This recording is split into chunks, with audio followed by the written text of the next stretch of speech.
உதயநிதி அப்படி மூஞ்ச கோவமா வச்சுக்கிட்டு ஒரு 2 சிட்டிக்கு போட்டு பேசினாரு பாருங்க. டேய் யாதவ், என்ன பேசுன? எங்க அப்பா ஓடி போனாரா? எங்க அப்பா ஓடுற கேரக்டர் நினைச்சியா? நீயும் உன் தலைவன் தாண்டா ஓடி போவீங்க. 41 பேர் செத்து போய் கிடக்குறானுங்க. கொஞ்சம் கூட மானமே இல்லாம அந்த இடத்தை விட்டு ஓடு காலி தாண்டா நீங்க. நீங்க எங்க அப்பா ஓடி போனாருன்னு சொல்றீங்களா? டேய், எங்க அப்பா எல்லாம் மிஸ்ஸாவே பார்த்தவர்றா. இந்த மாதிரி சின்ன விஷயம் இல்ல, இதுக்குதான் ஓடுவாருன்னு நினைச்சுன்னு இருக்கியா? தானா வாண்டடா சரண்டர் ஆகிறவடா எங்க அப்பா. உங்களை மாதிரி இல்லடா ஓடி போயிறவரு. அப்புறம் அப்புறம் அப்புறம் அப்புறம் என்ன சொன்ன நீ? என்ன சொன்ன 6 மாசத்துல யாரு ரவுடின்னு நீ காட்டுறியா? டேய், நீலாம் இனிமேட்டு தான்டா ரவுடி ஆகணும், டான் ஆகணும். நாங்கெல்லாம் பிறந்ததுல இருந்து டானுடா. எங்க கிட்டலாம் வாலாட்டாத. சும்மா எங்க திமுக காரங்களை கிண்டி விட்டேன்னு நினைச்சுக்கோ, மூஞ்சில பூரா விட்டுருவான். அப்புறமா நீ எங்கேயும் போக முடியாது, பாத்துக்கோ அப்படின்னு உதயநிதி ஸ்டாலின் பதில் அளிப்பாரு. ஆதவ வச்சு கிளிப்பாரு, விஜய வச்சு கிளின்னு கிளிக்க போறாருன்னு பார்த்தா அந்த மனுஷன் தனக்குரிய ஸ்டைலுங்க. உண்மையிலே உதயநிதி அவரோட பேச்ச பார்த்தீங்கன்னு நினைச்சுங்களேன், எல்லாருமே ஜெலஸ் ஆகலாம். ஏன்னா ஒரு பெரிய பேச்சாளர் கிடையாது. பட் இருந்தாலும் அந்த மேட நாகரிகம்னா என்ன, நமக்கு முன்னால ஒரு கிரவுட் இருக்கும் போது எப்படியாப்பட்ட வார்த்தைகளை நம்ம யூஸ் பண்ணோம், நம்ம எந்த லிமிட்ல இருக்கணும் அப்படின்றது மிக தெளிவா தெரிஞ்சு சூப்பரா பேசிருக்காருங்க. இப்போ சமீபத்துல ஒரு 2 நாளைக்கு முன்னாடி பாத்தீங்கன்னா உங்களுக்கு DMK 75 அப்படின்ற விழாவை வள்ளுவர் கோட்டத்துல நடத்தினாங்க. அதுல 2 நாள் நிகழ்ச்சி. அது ஒரு நாளோ இல்ல 1 ஹவர் நிகழ்ச்சியோ கிடையாது, 2 நாள் நிகழ்ச்சி. கிட்டத்தட்ட 44 பேர்கிட்ட பேசியிருக்காங்க. அங்க வந்த இளைஞர்கள் எல்லாரும் உட்காந்து செல்ஃபி எடுத்துட்டு ஓடி போல, உட்காந்து அந்த மீட்டிங்கை ரசிச்சு அந்த 44 பேர் என்ன பேசினாங்க அப்படின்றதெல்லாம் காதால கேட்டு வாங்கிட்டு போயிருக்காங்க. செமையா நடத்தி இருந்தாங்க அந்த நிகழ்ச்சி. அதுல உதயநிதி ஸ்டாலின் பேசின பேச்சு பாத்தீங்கன்னா, விஜய அப்படியே இப்படி அடிக்க போயிட்டு, பயந்துட்டியா? அடிக்க மாட்டேன், கவலைப்படாத, ஓடிடு அப்படின்ற மாதிரி பாத்தீங்கன்னா காமெடி பண்ணி வச்சிருக்காரு. செமையா டீஸ் பண்ணிருக்காரு. அது எல்லாத்தையும் இந்த நிகழ்ச்சியில நம்ம டீடைலா பார்ப்போம். நிகழ்ச்சிக்குள்ள போறதுக்கு முன்னாடி சூப்பர் தேங்க்ஸ் செய்து நமக்கு உதவி அன்பு உள்ளங்களுக்கு எங்களுடைய நன்றியை தெரிவிச்சுக்கிறோம். சமீபத்த வீடியோ பார்த்துட்டு நமக்கு உதவி அருமை சகோதரி டி பெரியார் அவர்களுக்கும், அருமை தங்கை சபிதா ஜோதி அவர்களுக்கும், அருமை அண்ணன் வெங்கட்ராமன் அவர்களுக்கும் எங்களுடைய நன்றியை தெரிவிச்சுக்கிட்டு டீடைல்டா உதயநிதி போட்ட நெய் வறுவலை பார்ப்போம் வாங்க.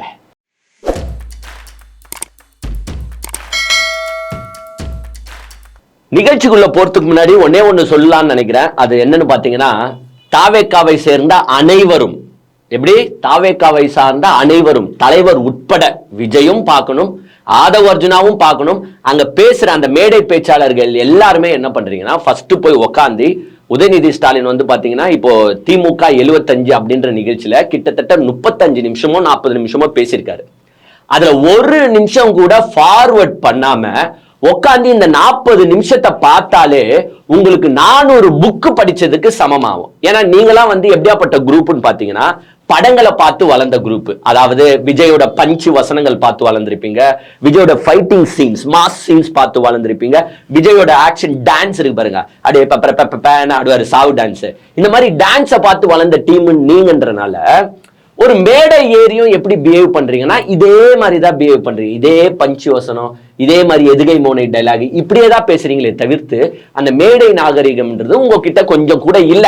ஆப்வியஸ்லி எஸ், புதுசா தொடங்கி இருக்கிற கட்சி. சோ உங்ககிட்ட இருந்து அதை நான் எக்ஸ்பெக்ட் பண்ணுறதும் தப்பு தான். ஏன்னா தலைவனுக்கே அறிவு இல்லாத போது உங்களுக்கு எல்லாம் எப்படி அறிவு இருக்கும்? சோ தப்பு தான்.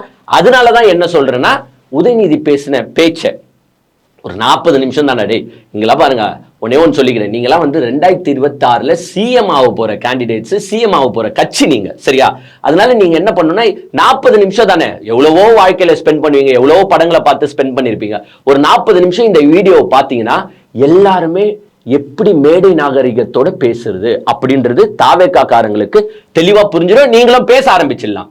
ஏன்னா எப்பவுமே ஒண்ணு சொல்லுவாங்க பாருங்க, அறிவை மட்டும்தான் திருட முடியாது. சோ உதயநிதி ஸ்டாலின் என்ன பண்ணிருக்காருன்னா, உங்களுக்கு அறிவை கொடுத்திருக்காரு. உங்களுக்கு அறிவு கொடுத்தனால அவருக்கு அறிவு வளரதான் போகுது. சோ உங்களுக்கு அறிவு கொடுத்திருக்காரு, அதை பயன்படுத்திக்கணும்னு நான் கேட்டுக்கிறேன். அதாவது என்ன நிகழ்ச்சின்னு பாத்தீங்கன்னா, சாட்டர்டே சண்டே உங்களுக்கு திமுக 75 அப்படின்ற ஒரு நிகழ்ச்சி, அறிவு திருவிழாவை பாத்தீங்கன்னா உங்களுக்கு வள்ளுவர் கோட்டத்துல நடத்திருக்காங்க. பெரிய புக் ஸ்டால்ஸ் எல்லாம் ஓபன் பண்ணி எல்லாம் ஒரு புத்தக கண்காட்சி மாதிரி. அதாவது உதயநிதி ஸ்டாலின் அந்த மேடையில பேசும்போதே என்ன சொன்னாருன்னா, நீங்க அறிவை ஃபர்ஸ்ட் வளர்க்க கத்துக்கோங்க. இப்போ இங்க இந்த புத்தக கண்காட்சிலாம் நீங்க வந்து பாருங்க. ஃபர்ஸ்ட் நீங்க புக்கு வாங்குறீங்க, படிக்கிறீங்க, இதெல்லாம் நெக்ஸ்ட். எங்க புத்தக திருவிழா நடந்தாலும் சரி, எங்க புத்தக கண்காட்சி நடந்தாலும் சரி, ஃபர்ஸ்ட் அதுக்குள்ள என்ட்ரி ஆகுங்க. ஏன்னா ஒரு என்ட்ரி ஆனாலே உங்களுக்கு வந்து அந்த பாசிட்டிவ் வைப் ஆட்டோமேட்டிக்கா வர ஆரம்பிச்சிடும். உங்களை சுத்தி புக்ஸ் இருக்கும் போது உங்களுக்கு எதுனா ஒரு புக்கு வாங்கலாம், டேய் இதை நம்ம படிச்சா கொஞ்சம் ஒரு நல்லதா இருக்கும்டா அப்படின்னு உங்களுக்கு தோணும். பட் நம்ம வராமையே வெளியிலேயே நின்னுட்டோம்னா லாஸ்ட் வரைக்கும் அந்த பாசிட்டிவ் வைபோ அந்த ஒரு புத்துணர்ச்சியும் நம்மளுக்குள்ள வருமானா வராது. சோ எல்லாருமே நீங்க வாங்குறீங்க, வாங்கல, படிக்கிறீங்க, படிக்கல, அதெல்லாம் நெக்ஸ்ட். பட் எங்க புத்தக கண்காட்சியோ புத்தக திருவிழா எங்கு நடந்தாலும் ஃபர்ஸ்ட் உள்ள வந்து என்ட்ரி ஆயிடுங்க, போய் சுத்தியாச்சு பாருங்க.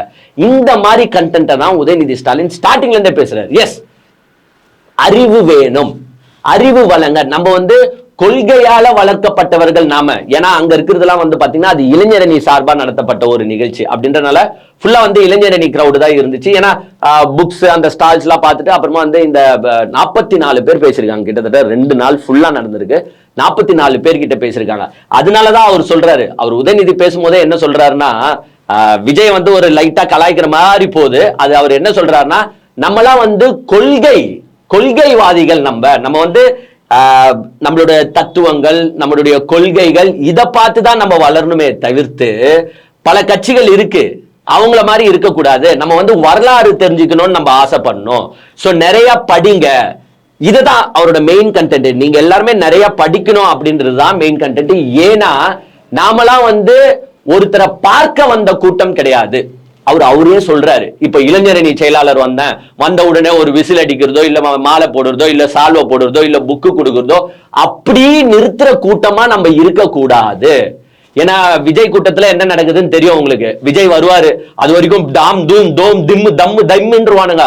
அதுக்கப்புறமா அவர் வந்த அத்த செகண்ட் எல்லாருமே ஓடி போயிடுவானுங்க. சோ அங்க என்ன நடக்குது, அங்க என்ன பேசுறாங்க அப்படின்றதுல அவன் ஆர்வம் இருக்குமானா இருக்காது. அததான் உதயநிதி ஸ்டாலின் என்ன சொல்றாருன்னா, நான் இளைஞர் செயலாளர் வந்து உடனே என்ன பார்த்துட்டு என்ன பாராட்டிட்டு போறதுக்கு நீங்க கிடையாது, நீங்க வந்து கேட்க வந்த கூட்டம். ஒரு தலைவனா என்ன பார்க்க வந்த கூட்டம் கிடையாது, நீங்க கேட்க வந்த கூட்டம். அதுதான் வந்து ஒரு நல்ல கொள்கைவாதிக்கான கூட்டம். இதுவே வந்து பாத்தீங்கன்னா பொழுக்குன்னு விட்டு இருக்காரு, செமையாதான் விட்டு இருக்காரு. ஏன்னா அங்க இருக்கிறது ஃபுல்லா தற்குறி. ஆனா திமுகன்றது தற்குறி கூட்டம் கிடையாது, அறிவு வாழ்ந்த கொள்கைவாதிகள். வரலாற படிங்க, வரலாற தெரிஞ்சுக்கோங்க அப்படின்ட்டு சைடுగా டே வராரு. எங்க வராரு? நம்மளுடைய தற்குறி வெற்றி கழகத்துக்கிட்ட வராரு. நீங்களாம் வந்து சில கட்சியை பார்த்திருப்பீங்க. அதெல்லாம் வந்து எப்படி பாத்தீங்கன்னா, உங்களுக்கு வந்து ஊர்ல எல்லாம் சில எக்ஸிபிஷன்ஸ் நடக்கும், எல்லா இடத்துலயும் எக்ஸிபிஷன் நடக்கும், நீங்களே பார்த்திருப்பீங்க. திடீர்னு பாத்தீங்கன்னா தாஜ்மஹால் செட் எடுத்து வந்து வைப்பான், திடீர்னு பாத்தீங்கன்னா பாரிஸ்ல இருக்கிற ஐஃபில் டவரை தூக்கின்னு வந்து வைப்பான். உடனே பெரிய கூட்டம் கூடும், நம்ம ஊருக்கு தாஜ்மஹால் வந்துருச்சுப்பா, நம்ம போய் ஒரு செல்ஃபி எடுத்துப்போம்பா அப்படின்னு இளைஞர்கள் போய் நிச்சயம் போட்டோ எடுக்கத்தான் செய்வாங்க. அவ்வளவு ஆர்வம். தாஜ்மஹாலை போட்டோல பார்த்துருக்கோம், நம்ம ஊருக்கே வந்துருச்சுப்பா தாஜ்மஹால். ஐஃபில் டவருக்கு பார்க்க, உண்மையான ஐஃபில் டவர் பார்க்கணும்னா பாரிஸுக்கு போகணும், நம்ம ஊருக்கே வந்துருச்சுப்பா ஐஃபில் டவர். இது தெரியாம பெரிய கூட்டம் கூடத்தான் செய்யும். அதெல்லாம் வெறும் அட்டை. கும்பலா குவிவோம். ஏன் குவிவோம்? பிகாஸ் நம்மளால நேர்ல போய் அதெல்லாம் பார்க்க முடியாது, அதெல்லாம் தொலைவுல இருக்கு, செலவு பண்ணி போக முடியாது. ஒரு செட்டா நம்ம ஏரியாலேயே போட்டு இருக்காங்களே அப்படின்னும் போது நம்ம ஆர்வத்தோட போய் பார்ப்போம். உடனே என்ன பண்ணுவோம்? ஹேய் வா தாஜ்மஹால் கிட்ட போட்டோ எடுத்துக்கலாம், ஹேய் வா ஐஃபில் டவர் கிட்ட போட்டோ எடுத்துக்கலான்ட்டு போட்டோ எடுப்போம். சோ போட்டோ எடுக்கிறதுக்கு மட்டும்தான் நம்ம அங்க போவோம். ஏன்னா தூரத்துல இருந்து பார்த்தது ஒரு வாட்டி கிட்ட வருது, அதை கிட்ட இருந்து பார்க்க எல்லாருக்கும் ஆசை இருக்கும். அதே மாதிரிதான் இந்த தற்குறி வெற்றி கழகம் தலைவரும் தூரத்திலே இருந்து பார்த்தவன ஒரே வாட்டி கிட்ட பாக்குறோன்ற ஆசையில தான் மக்கள் ஓடி வராங்களே தவிர்த்து மத்தபடி அங்க பில்டிங்கோ இல்ல, பேஸ்மெண்ட்டோ இல்ல, அப்படின்னா ஒண்ணுமே இல்ல. கொள்கை இல்லாத ஒரு கட்சி, அது வெறும் அட்டையால ஆன கட்சி. என்ன சொல்றது?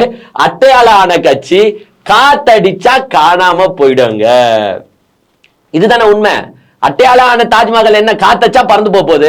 அதே மாதிரிதான் கொள்கை இல்லாத ஒரு கட்சியில ஒண்ணுமே பண்ண முடியாது.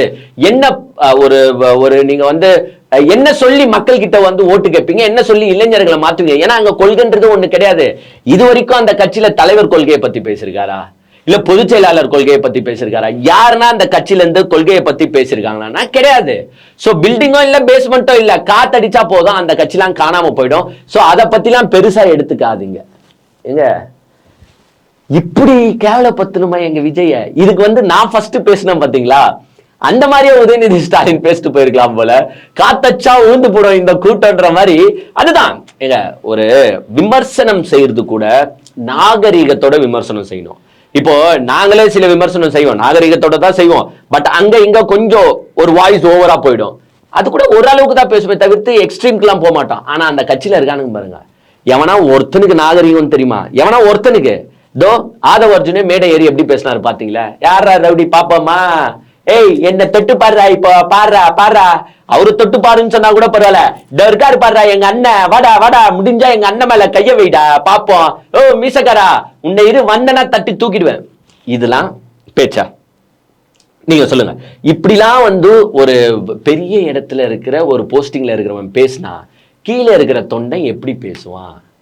இதே திமுக மீட்டிங் இப்ப நடந்துச்சுல, அதுல உதயநிதி பேசுனத பார்த்தா கீழே உட்கார்ந்து இருக்கிறவனுக்கு, ஏய் பாடுறா தலைவர் எப்படி பேசுறாரு பாடுறா, இப்படிதான்டா நம்ம பதிலடி கொடுக்கணும், இப்படிதான்டா நம்ம சைலண்டா ஹேண்டில் பண்ணணும், நம்ம வயலண்டா ஹேண்டில் பண்ணக்கூடாது, சைலண்டா ஹேண்டில் பண்ணணும் அப்படின்ற ஒரு பக்குவத்துக்கு வருவோம். அதுதான் உதயநிதி ஸ்டாலின், அதுதான் திமுக, அதுதான் திமுக இளைஞர் அணி.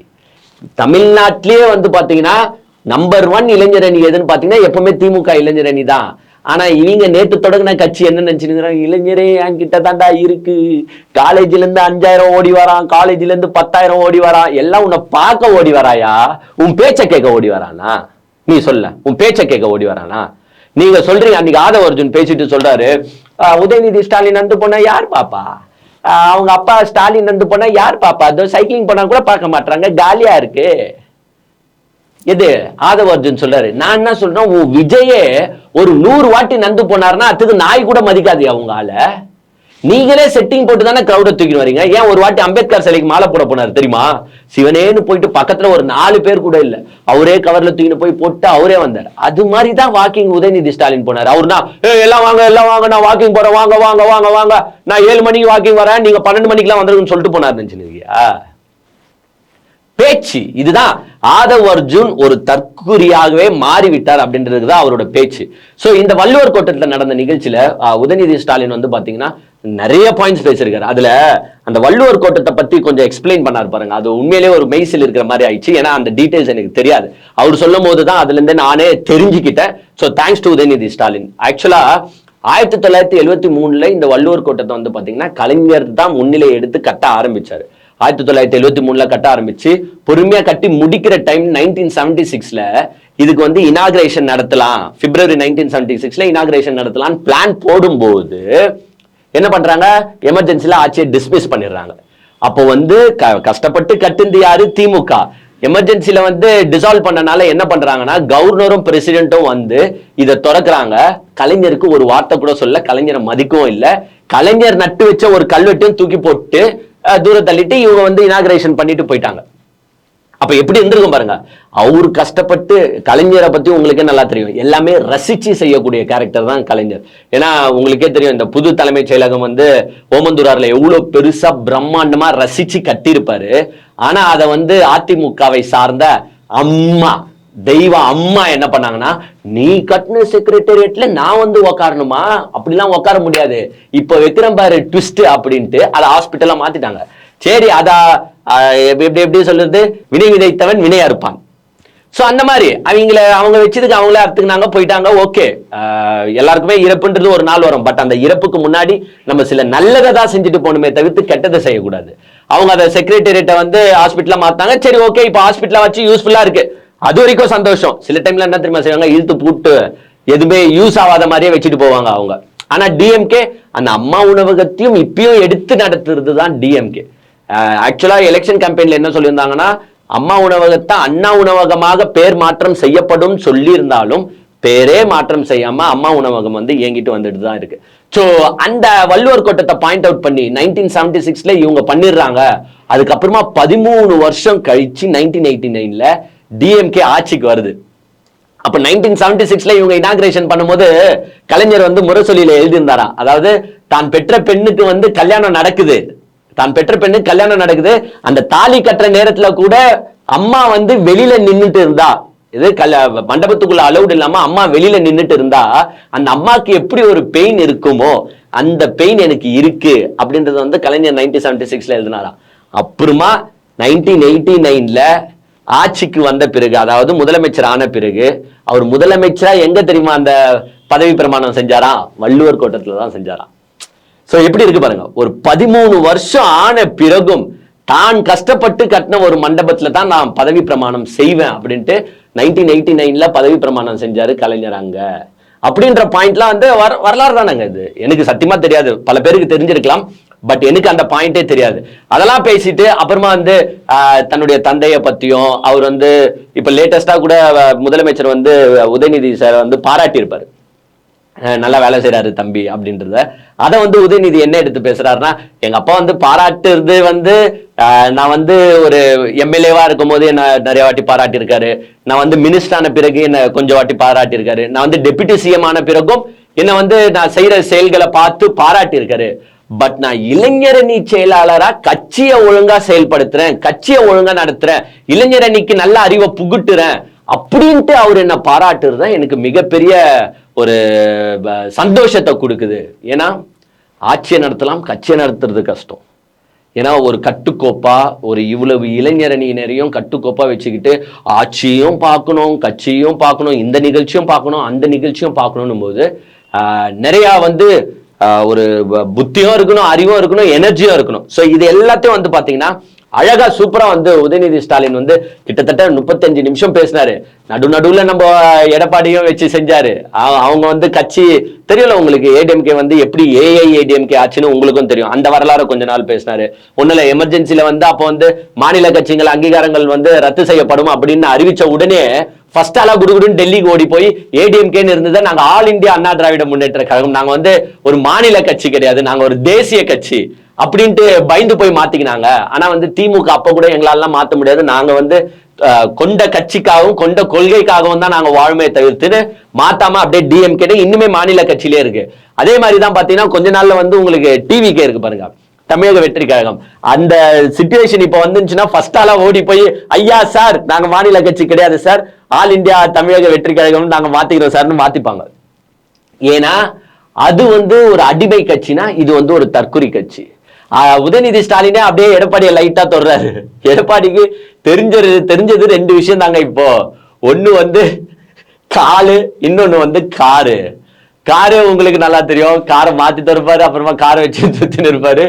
காலு வந்து ஃபர்ஸ்ட் யார் யார் காலை பிடிச்சாரு? ஜெயலலிதா காலு, அப்புறமா சசிகலா காலு, அப்புறமா டிடிவி காலு அப்படின்னு சொல்லிருக்கும் போது கிரௌட்ல இருந்து ஒரு சவுண்ட் வருது, தீபாம்மா அப்படின்னு. அப்புறமா தீபாம்மா காலு, இப்படி எல்லார் காலையும் பிடிச்சுதான் முன்னேறினாரு. மற்றபடி அங்க வந்து ஆனா அவங்க கட்சியில கூட எடப்பாடி பழனிசாமி வந்து நிரந்தர பொதுச் செயலாளர், நிரந்தர தலைவர்னு சொல்லுவாங்கன்னா சொல்ல மாட்டாங்க. ஆனா உதயநிதி ஸ்டாலின் வந்து பாத்தீங்கன்னா வார்த்தைக்கு வார்த்தை நிரந்தர பொதுச் செயலாளர் எடப்பாடியா இருக்கணும், அப்பதான் எங்களுக்கு நல்லதா இருக்கும், எங்களுக்கு யூஸ்ஃபுல்லா இருக்கும்.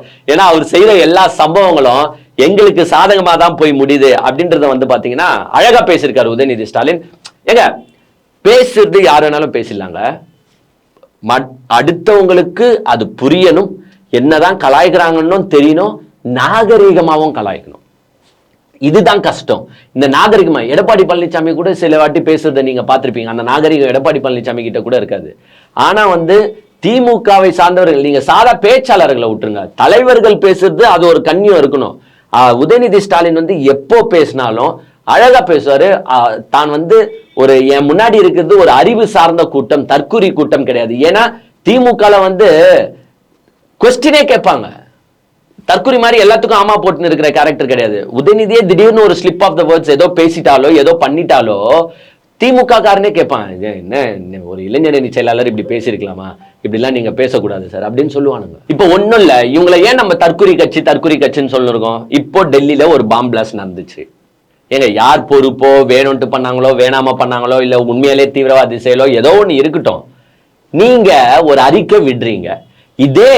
இதே விஷயம், இதே குண்டுவெடிப்பு தமிழ்நாட்டில் ஏற்பட்டிருந்தா இந்நேரத்துக்கு எல்லா அரசியல் கட்சி தலைவர்களும் திமுக பாருங்க எப்படி மாநிலத்தை ஆளுது, இது வந்து தீவிரவாதிகளின் கூடாரமா போய்விட்டது இந்த தமிழ்நாடு, தமிழ்நாட்டை நாசமாக்கி கொண்டிருக்கிறது திமுக அப்படின்ட்டு எல்லா அரசியல் கட்சி தலைவர்களும் யார் மேல பழிய போட்டிருப்பாங்கன்னு பாத்தீங்கன்னா திமுக மேலதான் பழிய போட்டிருப்பாங்க.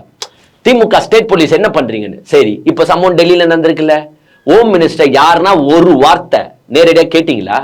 கேட்கிற திராணி இருக்கா? நான் கேட்கிறேன், கேட்கிற திராணி இருக்கா? இப்ப விஜய் வந்து ஒரு ட்வீட் போட்டு இருக்காரு. அந்த ட்வீட்ல நானும் தேர்றேன் கண்ணாடியை போட்டுக்கிட்டு, பிஜேபின்ற வார்த்தை எங்கன்னா இருக்கா? ஏன்னா டெல்லி போலீஸ் கண்ட்ரோல் வந்து பிஜேபி கையில தான் இருக்கு. சென்ட்ரலோட ஹோம் மினிஸ்டர் இதெல்லாம் தீவிரவாத செயல்னா ஹோம் மினிஸ்டர் தான் இதெல்லாம் கண்ட்ரோல். எங்கன்னா பிஜேபி இல்ல எங்கன்னா அமித்ஷான்னு எதனா சைடுக்கா சொருவி இருப்பாரான்னு பார்த்தா ஒரு வார்த்தை கிடையாது. இதே ஸ்டேட்ல நடந்திருந்தா இந்நேரத்துக்கு விஜய் சும்மா இருந்திருப்பாரா? பிஜேபி சும்மா இருந்திருக்குமா? ஏடிஎம்கே சும்மா இருந்திருக்குமா? வேற எந்த கட்சினா சும்மா இருந்திருக்குமா? தாவி குதிச்சிருப்பாங்க டிஎம்கே மேல. ஆனா சென்ட்ரல்ல நடந்தா ஐயோ எப்பா நமக்கு எதுடா பேச்சு.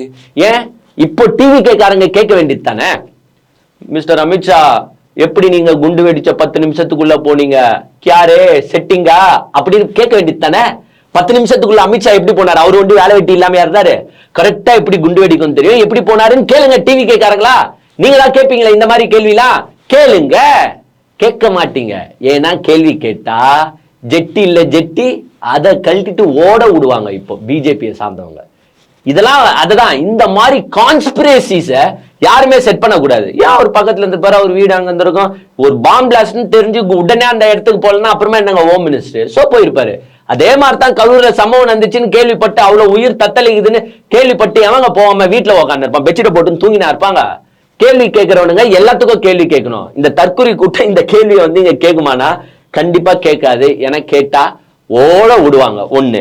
நம்பர் 2, லைலா மணியோட ஒரு ட்வீட்டை ஒண்ணு பார்த்தேன் நான். அந்த ட்வீட்ல அவர் என்ன பார்த்திருக்காருன்னா, இந்த திமுக 75 அந்த மீட்டிங்ல உதயநிதி ஸ்டாலின் பேசுறத கொஞ்சம் கேட்டிருப்பாரு போல. கேட்டுட்டு நீங்க என்ன தியாகிகளால் நிறைந்தது திமுகன்றீங்க, எல்லாம் வந்து பெரிய ஆளுங்க உருவாக்கியது திமுகன்றீங்க, செயலால் உயர்ந்தது திமுகன்றீங்க, உங்களுக்கு எப்படிங்க போஸ்டிங் கொடுத்தாங்க மிஸ்டர் உதயநிதி? நீங்க என்ன தியாகத்தை செஞ்சீங்க, நீங்க என்ன செயல்திறன் ஆற்றுனீங்க? உங்களுக்கு இளைஞரணி செயலாளர் கொடுத்தாங்க, உங்களுக்கு எம்எல்ஏ கொடுத்தாங்க, உங்களுக்கு மினிஸ்டர் கொடுத்தாங்க, உங்களுக்கு டெபுட்டி சிஎம் கொடுத்தாங்க அப்படின்ட்டு யார் கேட்கிறான்னு பாத்தீங்கன்னா லைலா மணி கேட்கிறாரு. அதாவது லைலா காலேஜோட ஓனர் கேட்கிறாரு. அந்த லைலா காலேஜ் ஓனருக்கு நான் ஒண்ணு கேட்கிறேன், நீ என்ன ஆணியை கிழிச்சேன்னு உனக்கு கொள்கை பரப்பு செயலாளர், சரி கொள்கை பரப்பு செயலாளர்னு போஸ்டிங் கொடுத்தாங்கல்ல, எங்கன்னா ஒரு இடத்துல நீ கொள்கையை பத்தி பேசிருக்கியா? உன்னை விடு, அவர் என்ன ஆணியை கிழிச்சாருன்னா அவருக்கு கட்சி தலைவர் போஸ்டிங்க கொடுத்தீங்க. உன் தலைவரை விடு, ஆதவ் அர்ஜுன் என்ன ஆணியை கிழிச்சாருன்னா அவ்வளவு பெரிய போஸ்டிங் அவருக்கு கொடுத்தீங்க. ராஜ்மோகன் என்ன ஆணியை கிழிச்சாருன்னு ராஜ்மோகனுக்கு போஸ்டிங் கொடுத்தீங்க. சிடிஆர் நிர்மல்குமார் என்னத்தை நொட்டி கிழிச்சாருன்னு அவருக்கு அந்த போஸ்டிங். புஷி ஆனந்த் என்னத்தை கிழிச்சாருன்னு அவருக்கு பொதுச் செயலாளர் போஸ்டிங் கொடுத்தீங்க. எங்க உதயநிதின்றவர் போஸ்டிங்க வாங்கிட்டு சும்மா வீட்டுல தூங்கிட்டு இருந்தாருன்னு நினைச்சுக்கோங்களேன். உங்களை மாதிரி கேள்வி திமுக காரனே கேட்பான்.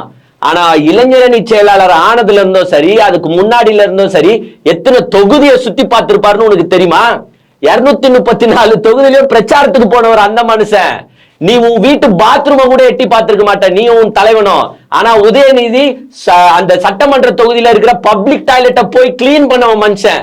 நீ வந்து உதயநிதியை பத்தி கேட்கிற என்ன தியாகத்தை செஞ்சீங்கன்னு. இதே கேள்வியை நீ என்ன கேட்கணும்னா, போய் விஜயோட பையன் இருக்கான் பாத்தியா, விஜய நேரடியா கேள்வி கேளு. உங்க பையன் ஒண்டி எப்படி ஸ்ட்ரைட்டா டைரக்டர் ஆனாரு? நீங்க இருக்கிறனால டைரக்டர் ஆனாரா? எங்கன்னா போய் அசிஸ்டன்ட் டைரக்டரா வேலை செஞ்சாரா? செய்யல. அப்ப எப்படி சார் அவர் ஸ்ட்ரைட்டா டைரக்டர் ஆனாருன்னு கேள்வி கேளு. சஞ்சய் அவர் பையன் என்ன தியாகத்தை செஞ்சாரு? அவருக்கு எப்படி ஸ்ட்ரைட்டா டைரக்டர் ரோல் வந்துச்சு? டைரக்டர் எப்படி கச்சாங்க, எப்படி ப்ரொடியூசர்லாம் கச்சாங்க? அவருக்கு விஜயால தானே. போஸ்டிங் வாங்கிட்டு வீட்டுல சும்மா உட்காந்து தூங்கல உதயநிதி ஸ்டாலின். அதே மாதிரி அவர் எம்எல்ஏ ஆனார்னா ஸ்டாலின் கூப்பிட்டு நீ ஒரு எம்எல்ஏ சீட்டு வச்சுக்கப்பா, நீதாப்பா எம்எல்ஏன்னு சொல்ல. போய் நிக்கணும் எலெக்ஷன்ல, கேன்வாசிங் செய்யணும் எலெக்ஷன்ல, மக்கள் அதை நம்பி ஓட்டு போடணும், அப்புறமா தான் எம்எல்ஏ. நீங்க எல்லாம் நிக்க போறீங்களா? இப்போ எதனா ஒரு தொகுதியில நீயும் நிப்ப. உங்க தலைவர், நான் உங்க தலைவருக்கு இப்போ கூட சேலஞ்ச் பண்றேன், போயிட்டு எங்கன்னா வந்து ஊர்ல போயிட்டு யாரும் தெரியாத வேட்பாளர் கூட எல்லாம் நிக்க கூடாது. எங்க ஸ்டார் செலிபிரிட்டி நிக்கிறாங்களோ, திமுக ஸ்டார் வேட்பாளர், ஏடிஎம்கேல ஸ்டார் வேட்பாளர், அந்த இடத்துல உங்க தலைவர் போட்டி போடணும். அப்போ ஓட்டு போடுவான்ல, அப்போ தெரியும் உங்க தலைவரோட பவுச்சு. நீங்களா போய் எலெக்ஷன்ல நில்லுங்க, 1000 ஓட்டு 2000 ஓட்டு 3000 ஓட்டு வாங்குவீங்களா, அப்போ தெரியும் ஃபீல்டு ஒர்க்னா என்ன, எலெக்ஷன்னா என்ன. ஓ உதயநிதி வந்து இவ்வளவு லட்சம் ஓட்டு வாங்கி இருக்கிறாருன்னா அந்த மனுஷன் அவ்வளவு வேலை செஞ்சிருப்பாரு போல அந்த தொகுதியில அப்படின்னு உங்களுக்கு தெரிய வரும்.